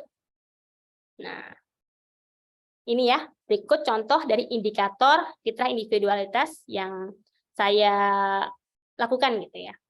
Maka di usia anak saya yang kedua ya, yang 2 tahun, saya melakukan tahap yang pertama, yaitu memberikan ia pilihan, memenuhi keinginannya, menunjukkan indahnya berbagi, mengenalkan kepemilikan gitu ya. Jadi ngasih tahu nih, ini punya adik, ini punya kakak ya. Ini dilakukan setiap hari gitu ya, di setiap kesempatan agar apa gitu ya? Agar berharap ya dia dapat masuk ke tahap kedua gitu. Ketika ia diberikan kesempatan memilih, dia dapat menentukan pilihan yang diinginkan. Gitu. Adapun jika dia tidak mau memilih hal tersebut, ia akan menyampaikan argumen ya ketika ia memilih. Aku mau pilih ini karena ini lebih bagus loh Bun dibanding yang ini. Nah, inilah contoh indikator fitrah individualitas gitu. Maka di tahap 1 ini biasanya dilakukan kepada anak di usia di bawah 3 tahun. Nah, yang tahap kedua sama tahap ketiga kembali lagi tergantung kepada anaknya ya. Sejauh mana hal tersebut bisa dia capai. Oke. Nah, di sini mungkin saya hanya akan memberitahu ya dalam langkah menyusun indikator fitrah anak. Jadi yang kita lakukan nanti ya untuk sekarang ya kita akan mengetahui terlebih dahulu bagaimana langkahnya, yaitu dengan melihat ada keyword fitrah keimanan. Misalnya tadi ya di slide, tumbuhkan kecintaan sebelum ketaatan. Indikator awalnya apa tadi? Antusias dan gairah kecintaan kepada Allah, Rasulullah dan kebaikan Islam. Maka ketika kita sudah mengetahui dua hal ini ya, keywordnya apa, indikator awalnya apa, yang kita lakukan adalah refleksikan. Refleksikan apa saja yang sedang dialami oleh anak terkait dengan fitrah keimanan. Misalnya nih, saya ambil contoh anak saya aja ya. Tias setelah saya perhatikan, dia mulai senang nih kalau diajak untuk berdoa. Gitu ya. Ketika lagi mau tidur, saya ajak doa, dia ngikutin. Misalnya.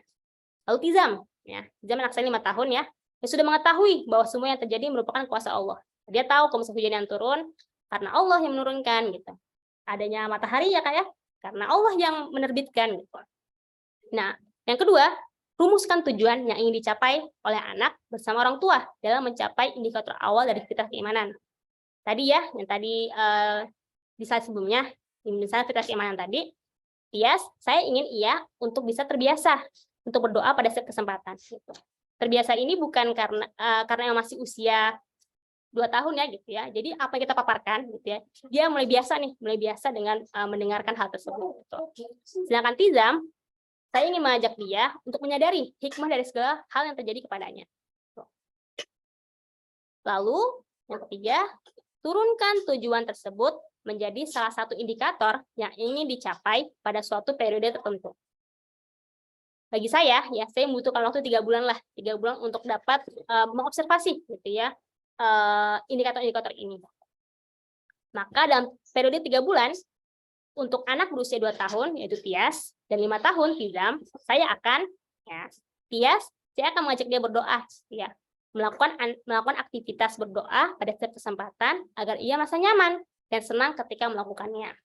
Kalau Tizam ya, saya membuat indikatornya merefleksikan kejadian kepada Allah ya. Karena ketika pada kesehariannya ketika kita merencanakan sesuatu, tanya, dia sadar gitu ya bahwa Allah yang menentukan, sehingga ketika misalnya diajak, Kak, besok nanti kita ke ini ya, pergi ya gitu. Ya insya Allah Bun, gitu. Kita berangkat, kita pergi nanti gitu. Nah, ketika dia mendapatkan sesuatu, dia merasa bersyukur gitu. Saya ketika ia berhasil mendapatkan mobil mainan yang dia inginkan, alhamdulillah ya Bun, Allah yang kasih.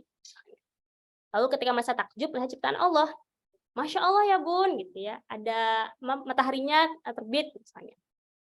Jadi indikator ini pada hakikatnya umum ya, sehingga aktivitas apapun yang anak lakukan, jika kita perhatikan gitu ya, mencapai tujuan tersebut tadi ya.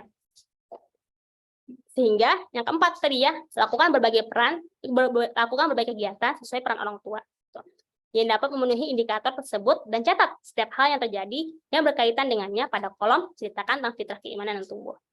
Mungkin kebayang ya, aduh gimana sih maksudnya gitu. Ya saya kasih contoh. Ini contoh indikator fitrah anak saya yang usia 2 tahun, yang usia 2 tahun. Ini juga saya kerjakan dalam tugas FBA intensif kemarin gitu ya. Bahwasanya ketika mungkin kita hanya fokus pada kegiatan anak ya, misalnya kegiatan anak kita rencanakan nih, anak saya mau main ini, terus kita perhatikan indikator fitrah yang tumbuh dari kegiatan itu saja gitu. Pasti kita udah puas nih, dan kayak gitu ya. Padahal kalau kita dalam keseharian ya, kita bisa melihat bahwa banyak sekali fitrah yang tumbuh pada diri anak. Misalnya nih, untuk anak saya Tias ya, yang fitrah keimanan, saya indikatornya saya mau ajak anak saya berdoa gitu ya, dan ngajak dia mengucapkan kalimat thayyibah. Pada saat di jurnal, nanti saya akan menuliskan misalnya di hari tersebut, ternyata ketika malam hari, ketika saya ajak berdoa, dia merespon dengan mengikutinya. Nah, saya tulis tentang nanti, gitu ya, hasil observasi saya dari apa yang saya lakukan kepadanya. Begitu juga kita individual dan sosialitas.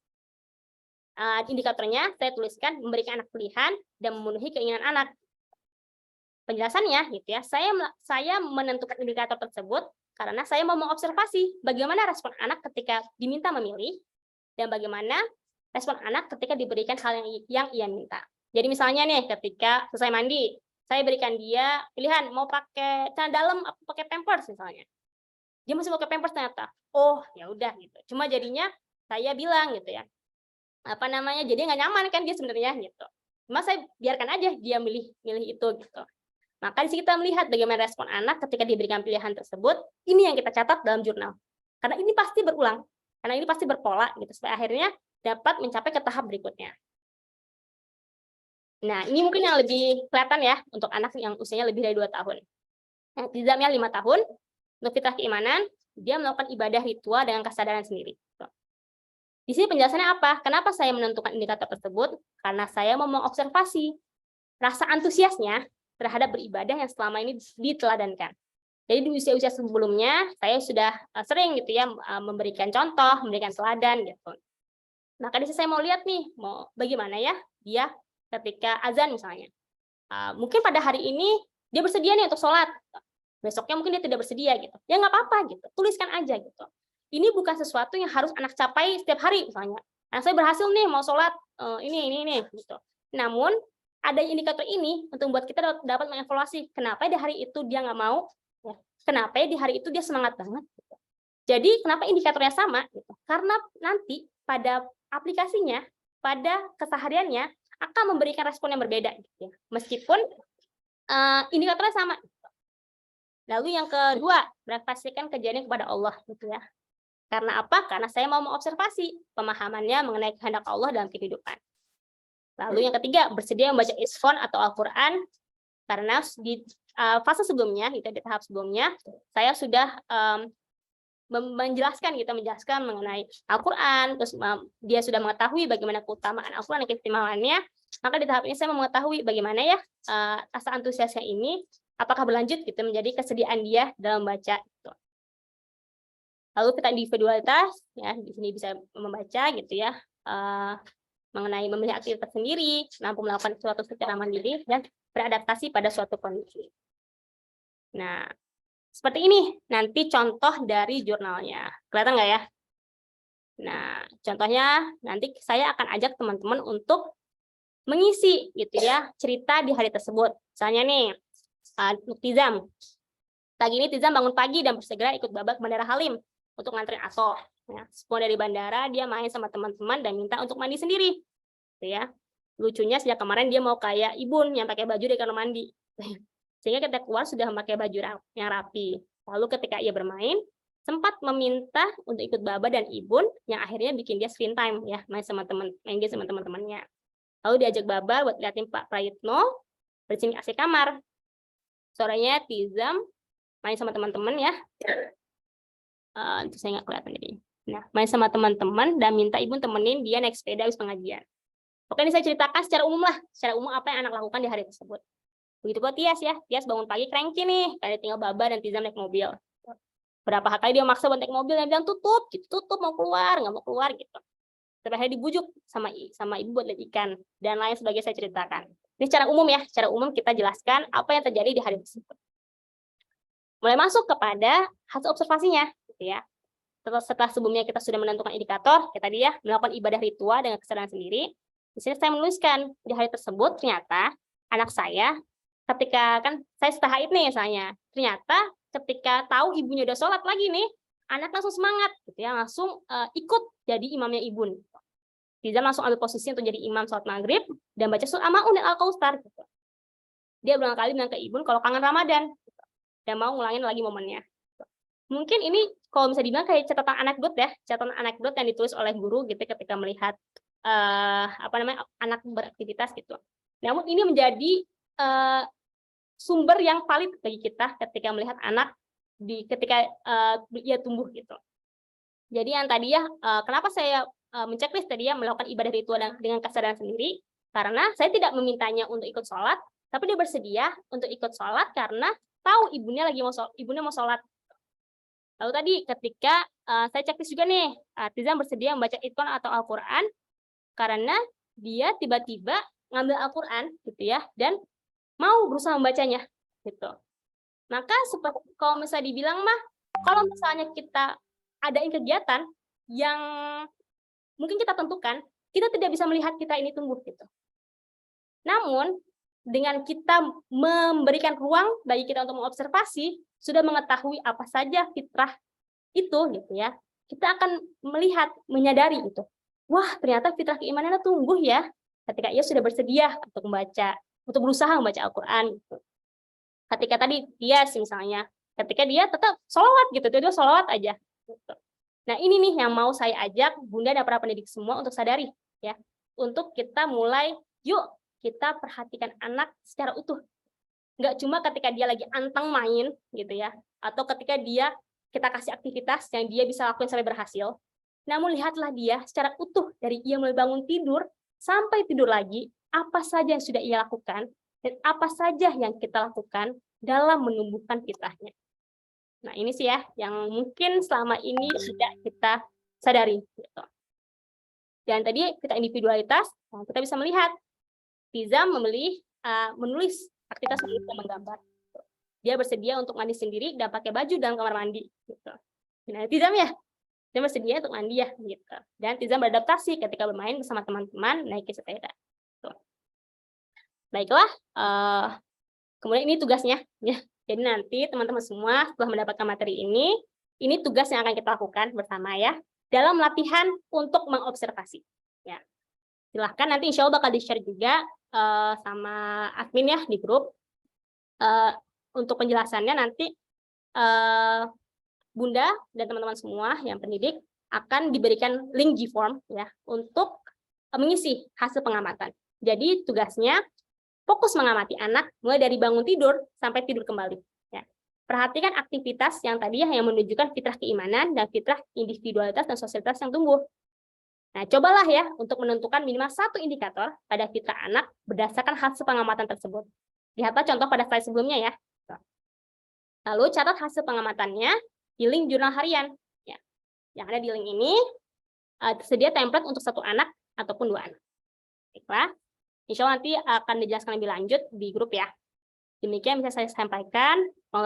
Kurang lebihnya mohon maaf. Wabillahi taufiq wal hidayah. Wassalamualaikum warahmatullahi wabarakatuh.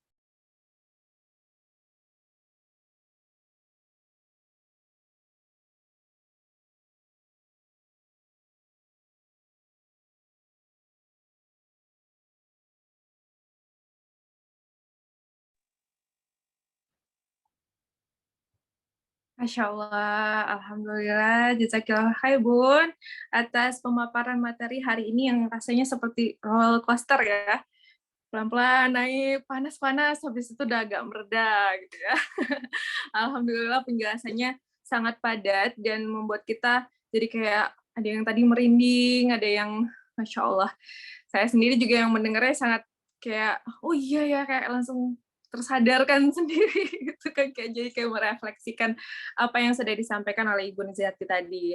Nah, sebelum kita masuk ke Q&A, kita isi absen dulu ya, Bunda dan para pendidik, dan linknya di-share di grup chat ya, di meeting chat. Nah, sudah ada di kolom chat, silakan langsung diisi presensinya, dan untuk para bunda dan pendidik yang ingin bertanya bisa langsung menuliskan pertanyaannya di kolom chat juga. Tapi untuk sebelumnya isi absensi dulu ya agar lebih agar nggak ketinggalan nantinya gitu.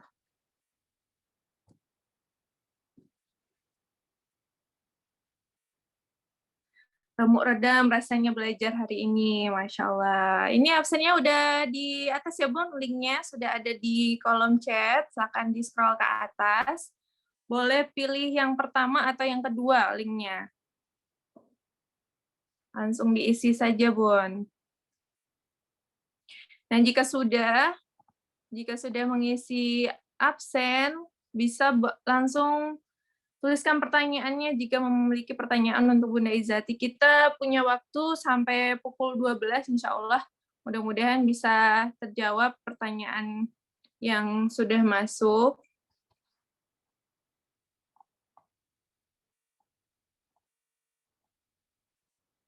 Kita tunggu dulu sampai 11.38 ya, Bun. 2 menit lagi untuk ngisi absen. Iya, Bun, boleh di kolom chat aja ya, Bun. Atau mau ingin bertanya langsung pada Bunda Izati? Wah, sudah ada.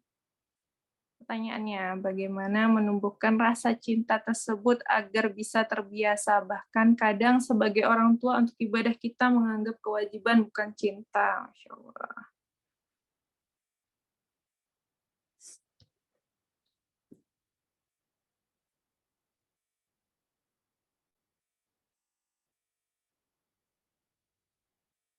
Satu menit lagi ya, Bun, untuk kita bisa langsung ke Q&A. Tadi sudah ada pertanyaan yang masuk dari Bunda Emi.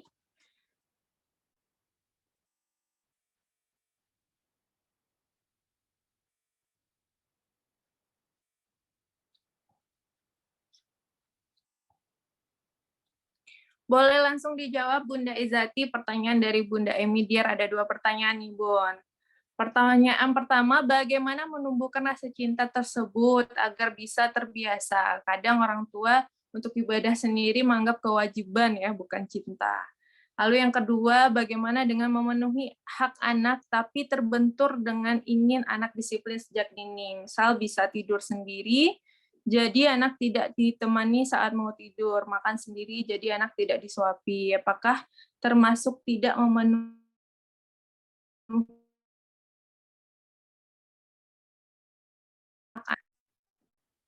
Mungkin Bunda Izati lagi minum dulu ya, istirahat sebentar. Iya, Bun, beneran. Aus. Sudah banyak pertanyaan nih, Bunda. Masya Boleh Allah. langsung dijawab untuk menghemat waktu biar nanti nggak kepotong sholat zuhur. Ya, ya. Yang mana dulu Silakan. nih?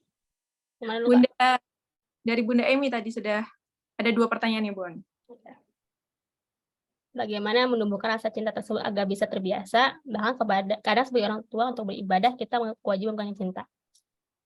Ya, bismillahirrahmanirrahim. Mungkin untuk menjawab pertanyaan pertama ini, kita hendaknya tadi ya kembali ke hakikat. Kita harus mengetahui dulu kenapa ya Allah perintahkan kita untuk sholat, ya, kenapa ya Allah perintahkan kita untuk puasa. Ya. Maka jika mungkin Bunda saat ini ya merasa bahwa ibadah yang dilakukan hanyalah kewajiban, belajar lagi, gitu ya. Belajar lagi atau mengenal lagi gitu, hakikat dari ibadah yang dilakukan. Gitu. Seperti halnya kalau kita ingat ya, bagaimana doa ketika kita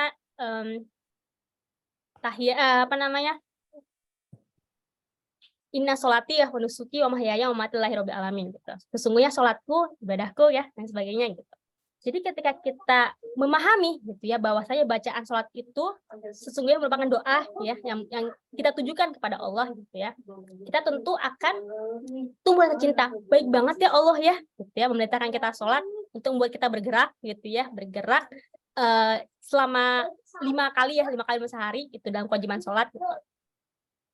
Sehingga harapannya ketika kita orang tua sudah memahami ya, sudah mengetahui apakah hakikat tersebut, kita bisa merasakan, kita bisa tumbuh cinta dan menularkan kecintaan tersebut kepada anak-anak kita. Seperti itu. Lalu yang kedua ya, bagaimana dengan memenuhi hak anak tapi terbentur dengan ingin anak disiplin sejak dini. Misal bisa tidur sendiri, jadi anak tidak ditemani saat tidur, maka sendiri juga jadi anak tidak mau disuapin. Gantung bunda gitu. Kembali kepada diri anak. Dalam artian usia berapa nih gitu ya? Apakah di usia apakah usianya ini sudah sudah siap ia untuk melakukan hal tersebut? Misalnya usia 2 tahun sudah mau tidur sendiri namanya. Kita lihat dulu nih Bun gitu. Apakah dia tipe anak yang memang bisa seperti itu gitu ya, dengan bisa mudah beradaptasi, atau yang memang ternyata anaknya tipe yang slow gitu ya, yang masih butuh beberapa kali pendekatan, beberapa kali gitu sampai dia akhirnya bersedia gitu. Jadi ini kembali lagi Bun ya, kita membatasi, dalam artian kita melihat dulu deh, mengobservasi gitu. Jika memang anak minta disuapi karena emang dia malas aja, misalnya nggak mau, aku nggak mau makan sendiri misalnya, karena emang misalnya dia mau main yang lain gitu, ya udah gitu. Kita ketika mungkin di kondisi itu kita melihatnya anak sebenarnya bisa gitu ya, namun tidak mau gitu ya, kita nggak apa-apa misalnya, yaudah kamu makan sendiri aja. Nah, kan pasti kan kalau di usia 5 tahun misalnya, ketika anak saya nggak mau, nggak mau makan sendiri gitu ya, maunya main gitu, ya udah nggak apa-apa gitu. Ibu tapi nggak mau suapin ya gitu, nggak mau suapin karena tahu sebenarnya dia bisa gitu, sehingga dia tahu nih konsekuensinya. Oh ternyata aku kalau nggak disuapin jadi ternyata kalau aku ibu nggak mau suapin aku nih gitu, sehingga aku jadi mau makan sendiri aja deh misalnya gitu. Lalu lihat lagi gitu ya, ketika mungkin dia meminta disuapi karena merasa tidak nyaman badannya, atau mungkin merasa kayaknya aku harus disuapin bukan aku mau buru-buru misalnya pergi gitu, ya nggak apa-apa gitu. Kembali lagi kepada kondisi anak dan situasi saat itu, apakah hal tersebut memungkinkan bagi anak untuk melakukan hal tersebut secara mandiri. Begitu Bun Emi ya, semoga bisa menjawab. Gimana Bunda Emi? Sudah terjawab pertanyaannya ya? Lanjut untuk pertanyaan kedua. Ini ada pertanyaan lagi nih Bun dari Ibu Sinta Tantri ya. Dan pertanyaan beliau juga berbarengan nih sama Bunda juga. Nah, pertanyaannya, saya punya 2 anak perempuan nih Bun. Pernah dengar ceramah Ustadz Khalid, katanya kalau anak perempuan jangan dibiasain memilih karena itu bisa jadi pintu agar anak itu tidak patuh. Kira-kira bagaimana nih Bun menyikapi hal ini? Kemudian tentang memuaskan ego seperti pertanyaan saya di atas sebelumnya, yang bagaimana cara memberi ruang untuk berkembang itu. Ada yang bilang nanti kebablasan, terus jadi egois, manja. Nah, gimana tuh Bun? Ya. Ini ya, bismillahirrahmanirrahim. Saya juga pernah baca ya tentang bagaimana sebenarnya perempuan itu nggak boleh dibiasakan memilih gitu, karena takutnya menjadi tidak patuh gitu. Ini tergantung sih Bun, tergantung artian usia anaknya berapa. Jangan sampai ia juga merasa tidak diberikan pilihan sehingga terkekang gitu ya. Karena kan kaitannya dengan dia nanti menjadi seorang istri ya, menjadi seorang istri yang sebenarnya gitu ya diberikan pilihan itu agar ia dapat bisa bisa menentukan pilihannya tersendiri gitu. Kan kita nggak mau ya nanti di masa depan misalnya perempuan kita menjadi istri yang nurut aja, yang tanpa tahu misalnya alasannya apa dia nurut aja dan nggak diberi kebebasan untuk menyampaikan pendapatnya gitu. Maka ini sebenarnya kembali lagi kepada bagaimana kita menjaga fitrah individualitas ini agar tetap berada pada koridor yang nggak kebablasan gitu. Jadi memberikan anak pilihan gitu ya, namun dia harus mengerti ada konsekuensi di balik pilihan tersebut. Gitu. Jadi nggak yang kita nuruti aja keinginannya gitu ya. Namun dia juga harus mengetahui ketika dituruti ini loh. Gitu. Misalnya nih, ketika anak diberikan kebebasan untuk memilih, misalnya anak saya misalnya, Bu mau makan coklat dong gitu. Jadi saya sudah sebelumnya mungkin saya sudah menjelaskan coklat tuh nggak baik, dia tahu gitu. Cuma kata dia pengen banget nih gitu. Ya udah silahkan. Cuma dia mengetahui ternyata ketika dia makan coklat itu dia batuk misalnya. Nah di sini kita bisa lihat ya dari fitrah individualitas ini dia memenuhi keinginannya, kita hargai pilihannya. Cuma dia harus menerima juga konsekuensinya. Jadi ini sih yang mau saya saya mau ajak budak-budak semua, kebebasan ini jangan sampai kita membiarkan anak gitu ya. Biar anak ya udahlah dia makan, ya udah dia batuk gitu. Jadi biarin aja lah, emang salah sendiri nih siapa suruh gini-gini kayak gitu. Jadi emang harus makanya kenapa penting bagi kita untuk mengetahui indikator fitrah ini dan mengobservasinya. Kita tahu nih, oh ternyata pas sebelumnya ketika dia memilih untuk memakan coklat tadi, dia terus pas besoknya dia tahu nih ketika dia makan coklat atau bikin dia sakit, dia mungkin bilang di fitrah individunya, aku nggak mau deh Bun milih coklat, aku maunya milih susu aja deh. Nah kita bisa catat juga nih fitrah individunya. Oh ternyata ketika hal yang sudah ia pilih tadi ya ternyata memberikan dampak yang buruk baginya, ternyata bisa mendorongnya untuk menentukan pilihan yang lebih baik lagi seperti itu. Mungkin itu ya Bu Sinta, semoga menjawab. Ya, semoga menjawab ya Bun Sinta ya. Terus kita boleh lanjut lagi ya Bun, supaya ada beberapa pertanyaan yang berkaitan nih Bun dengan pembuatan jurnal.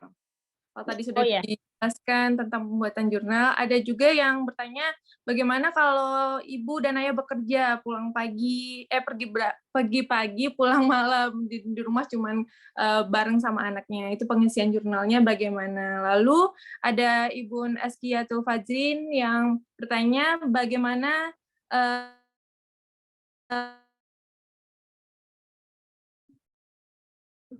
mana disediakan ya Bun untuk bunda yang punya anak lebih dari 2. Terus masih terkait dengan pembuatan jurnal, tadi juga ada pertanyaan bagaimana Bun cara menentukan indikator mana tadi ya, sebentar. Dari Bunda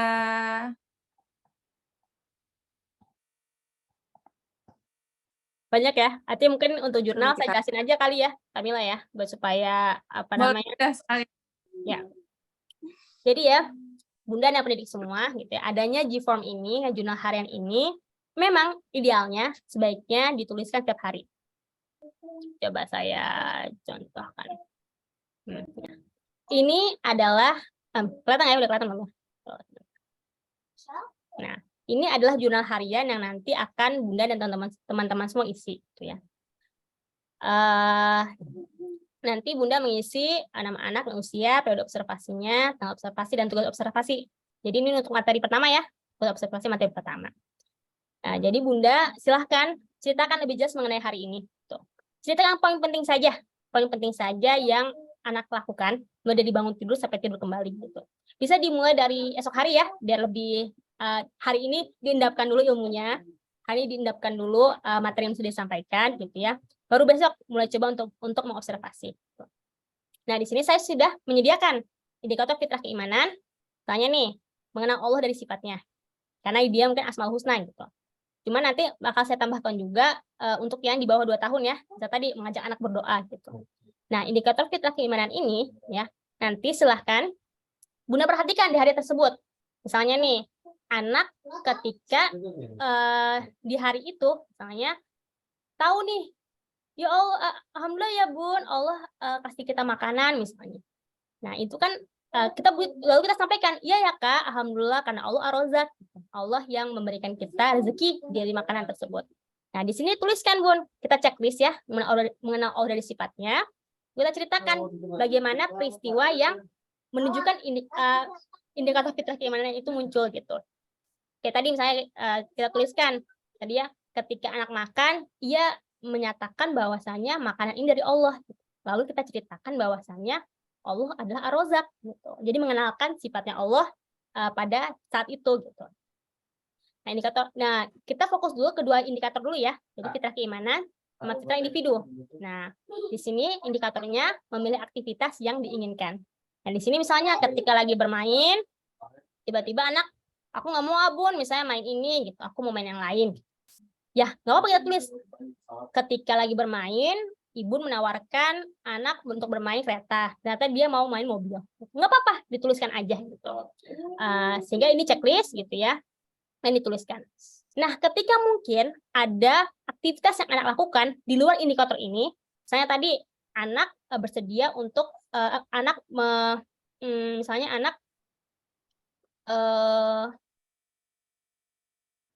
misalnya anak membuka baju sendiri misalnya, karena jangan itu. Misalnya anak bersedia berbagi pada orang lain gitu. Sebenarnya itu kan belum tahapan individu, belum sampai sosialitas ya sebagai untuk anak usia dini gitu. Cuma kita bisa melihat, oh ternyata dia udah mau loh gitu, main sama anak orang lain. Kita bisa tulisnya di other-nya, Bun. Misalnya anak bersedia untuk berbagi mainannya. Nah, kita tulis ceritanya. Ya, karena ternyata ketika ia bermain misalnya anaknya mau main juga.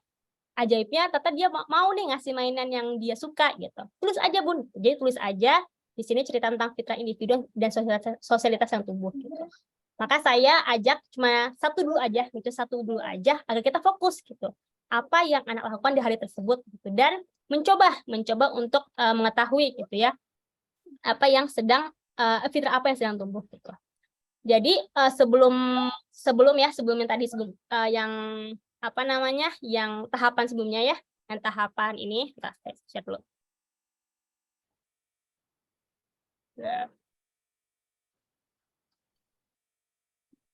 Bentar, maaf.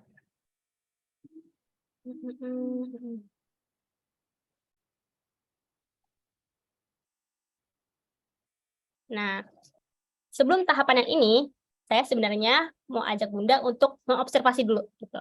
Jadi saya sampaikan tadi hanya sebagai gambaran mengenai nanti apa yang akan kita lakukan saat membuat jurnal harian via G-Form nanti gitu. Jadi ini langkah-langkahnya. Cuma agar Bunda semua mendapatkan gambaran, saya jelaskan gitu ya, dan saya berikan contoh ya. Cuma untuk saat ini tugasnya adalah mengisi jurnal harian dan mengobservasi fitrah apa saja yang tumbuh. Nah, demikian.